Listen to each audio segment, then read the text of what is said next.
Bismillahirrahmanirrahim. Assalamualaikum class. My name is Anand Sahir and today we will gonna review a topic urea from chapter number 16 chemical industries. The first thing that came up into our mind that what is the urea? So urea is a chief nitrogenous end product that came from the metabolic breakdown of a protein in mammals and fishes. Now during the course of a breakdown of a protein, the amino group are removed from the amino acid and converted into the ammonia. If we draw the structure of a amino acid, it looks like this. The carbon atom is attached to one hydrogen, one carboxylic group, amino group, and the hydrocarbon chain.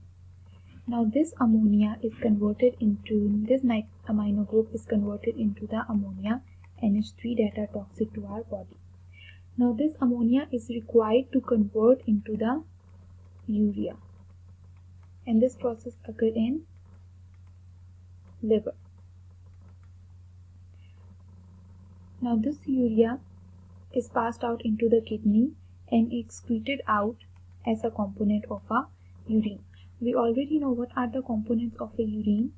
It has 96% water, okay, 2% urea and 2% others. Now this is your this is the composition of your normal urine. The next important thing about urea that it is a nitrogenous fertilizer. Now in our mind it came that what is a fertilizer?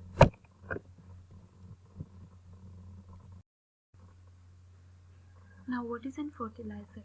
Fertilizer can be any organic, inorganic, natural or synthetic material that supplies the necessary amount of nutrient in the right proportion to plants for their growth and development. Now there are two types of fertilizers, the natural fertilizer and the synthetic fertilizer. The natural fertilizer came from the animal and human waste. However, the synthetic fertilizer are prepared or synthesized in the industries with the right or accurate amount of nutrients in it for the plant growth. Now come to the point, why do we prefer to use urea as a fertilizer? The first thing that it has the highest percentage of nitrogen as compared to the other fertilizers, and it doesn't affect the texture of the soil. In addition to this, it hydrolyzes very quickly to ammonium carbonate that changes into the ammonia, and when it absorbs into the soil, it decomposes into nitrogen and hydrogen gas. Now it's about manufacture of urea.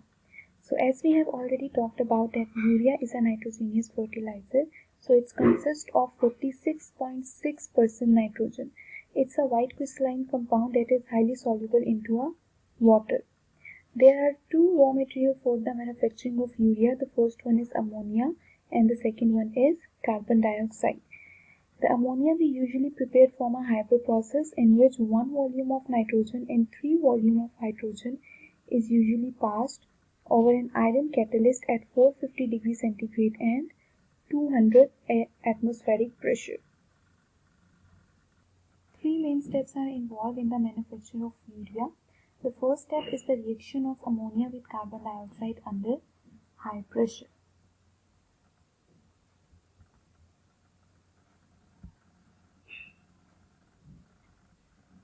Okay. So here is the ammonia that will gonna react with the carbon dioxide. Both of these are the gaseous. Both of these are in the gas form, and they will gonna react and convert into the ammonium carbamate. NH2 C double bond O, O, NH4 is your ammonium carbamate. The second step is the urea formation. In other words, you can say that this is a distillation of ammonium carbamate in which the ammonium carbamate is evaporated with the help of a steam, and as a result of dehydration, urea form. First of all, I am writing here structure of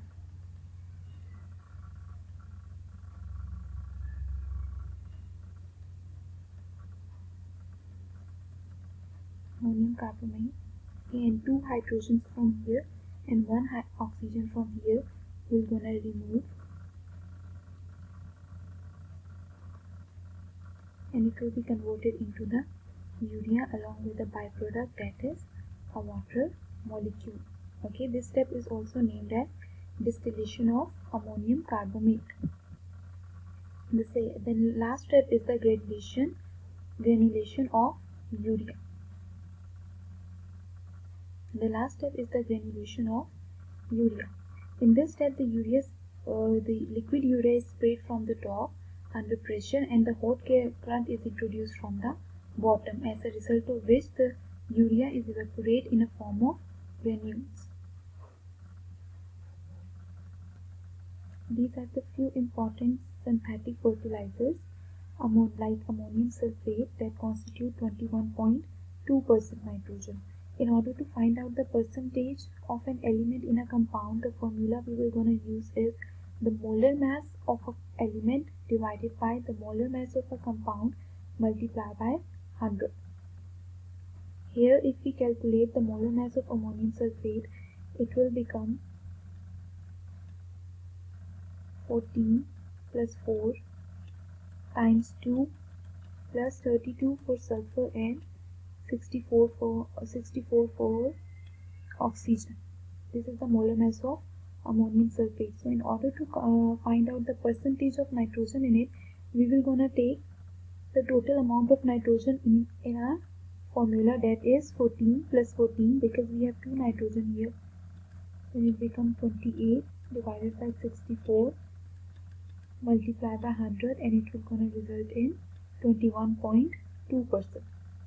Same in the case for ammonium nitrate. 14 plus 4 plus 14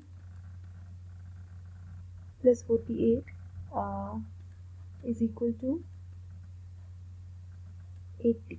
So in order to find out the percentage of nitrogen, we will gonna write down the molar mass of our element, that is nitrogen. 14 plus 14, 28 divided by 80 multiplied by 100, and it will gonna give us 35% nitrogen. Now comes with the urea. 14 plus 2 plus 12 plus 16 plus